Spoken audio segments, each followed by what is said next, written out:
कह रहे कि अभी इसीलिए हम कहते हैं संकल्प क्यों करते हो?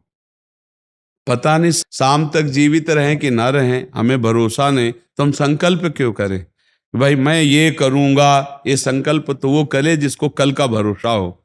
अपने लोग तो ऐसे मृत्यु लोक में है कि अगले सेकंड का भरोसा नहीं। तो ऐसी प्रार्थना करनी चाहिए कि हे प्रभु, यदि आपने मुझे जीवन दिया, सामर्थ्य दिया, समय दिया, तो ऐसी हमारी भावना बन रही कि हम 108 परिक्रमा कर लेंगे। और अगर नहीं समय, नहीं शरीर सामर्थ्य रही, तो हम एक को नहीं करेंगे, तो कोई अपराध नहीं लगेगा। अगर संकल्प ले लिया कि अब 108 करेंगी, तो अब करना चाहिए। फिर देखो, संकल्प पूरा करना चाहिए। तो अभी इस जान तो शरीर में है ही, तो संकल्प के लिए फिर उसी कार्य में लगा जाता है। पर हम सबसे प्रार्थना करते हैं संकल्प ना लिया जाए। कभी कोई अगर नियम लेने की बात हो तो ये जरूर छूट दे दे कि हे प्रभु, यदि हमारा स्वास्थ्य ठीक रहा, हमारा जीवन रहा, तो हम आपके ऐसा कर लेंगे। और अगर नहीं रहा तो आपने कोई संकल्प किया नहीं, तो पाप नहीं लगेगा। ऐसे थोड़ा अपराध बनने की होती है कि 108 की। कुमार जी वो तब होता है जैसे कोई डील करते हैं ना, गोवर्धन महाराज मेरे पुत्र का नौकरी लग जाए, मैं 100 परिक्रमा करूंगी, तब जाके थोड़ा सा ऐसा ज्यादातर होता होगा। हाँ ऐसे पर भक्ति मिले ऐसा हाँ, तो कम ही होता है। हाँ तो करना चाहिए, फिर हमें लगता है करना चाहिए। पर अगर समय के पधार गया तो फिर कैसे कर पाएगा?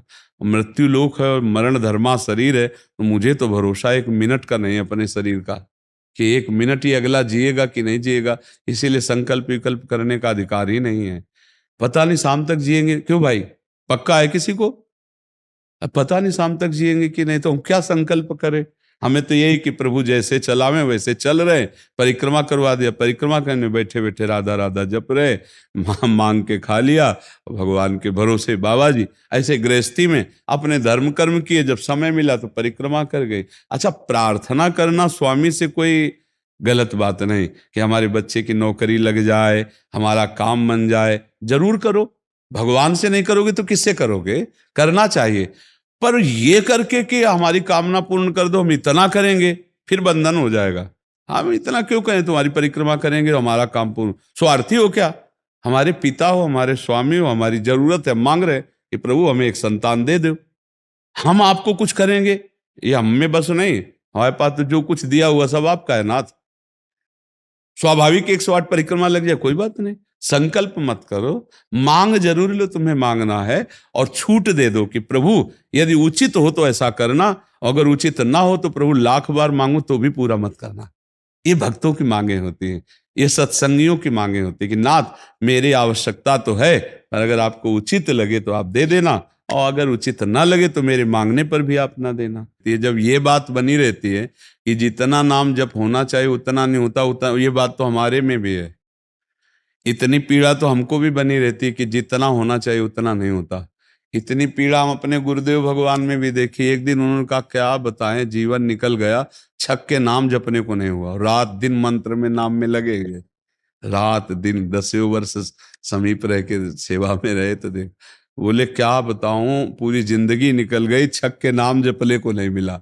तो भगवत भजन करने वाले में भजन की इतनी भूख बढ़ जाती है कि रात दिन भजन करने पर भी उसको ऐसा अनुभव होता है कि जैसा होना चाहिए वैसा। यही अखंड भजन बनाता है, यही अखंड। पर इस अखंड भजन होते हुए भी रोना आएगा कि प्रभु मुझे भजन करने की रुचि दे दो। यही भजन, असली भजन का ही फल है। भजन करते हुए भजन की इतनी भूख होना कि भगवान से भजन ही मांगना कि प्रभु मुझे भजन करते। अभी वो भजन नहीं होता जैसा प्रेम से होना चाहिए। हर एक महात्मा को, हर एक भजनानंदी को अनुभव होगा। और ये अगर हुआ तो भजन अखंड होने लगेगा। क्योंकि हम जिसकी पीड़ा महसूस करते हैं उसको हम भूलना कैसे बर्दाश्त कर पाएंगे? तभी वो अखंड स्मृति कर पाता है। और जो संतुष्ट हो जाता है भजन में, वो भजनानंदी नहीं होता। जो भजन में असंतुष्ट और भोगों में संतुष्ट रहता है वही भजनानंदी कहा जाता है। अपनी बात कहते हैं, मुझे तो गुरुदेव ने संभाला, नहीं तो साधन भजन हो रहा था और वो अहंकार जनित था। जब गुरुदेव ने कृपा करी तो हमारे अहंकार को चकनाचूर हुआ। तब ये बात समझ में आई कि गुरु कृपा से मोक्ष मूलम गुरु कृपा।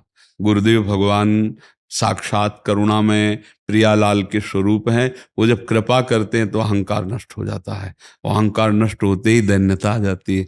और प्रियालाल को दैन्यता बहुत प्रिय है, और वो दैन्यता कृपा से ही आएगी, और गुरु के चरणों में आसक्त रहो। देखो, हम आपको गुरु महिमा की एक बात बता दें। जब हम कोरा कागज होकर गुरुदेव के चरणों में समर्पित होते हैं, तभी हमारी हृदय में लिखा पढ़ी सही होती है।